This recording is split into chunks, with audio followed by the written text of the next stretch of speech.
Hi mga kalalabs! So ngayon is alcohol ako dahil magugupit ako ng kuko. Kinakausap kasi ako dyan kaya palingon-lingon ako. Magugupit na sana ako ng kuko ko. Kaso naalala ko, may gupit na pala. So ginupitan ko na lang yung mga gilid para mas malinis. Yeah! Slayable!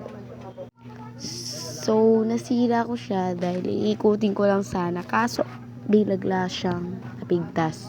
Or nasira ba yun? Pinipilit ko siyang ayusin kaso ayaw maayos kaya binalik ko na lang. So, mag-high daw siya kasi para famous. Famous. Nagpapa-video siya na para bang videographer ako dito.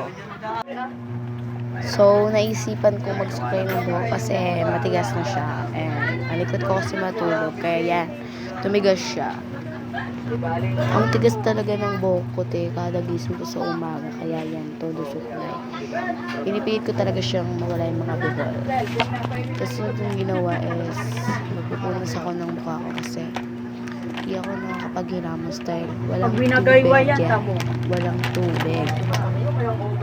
So, for the fullness na ang taong to kasi maarte. Maarte talaga. Hindi ka mayaman, So, maglalagay lang ako ng konting blush, then lip tint. So, ayan, naglagay lang ako ng konti kasi ayaw ko naman sobrang kapal ng ilalagay ko. So, yun lang guys. Bye-bye. Thank you for watching.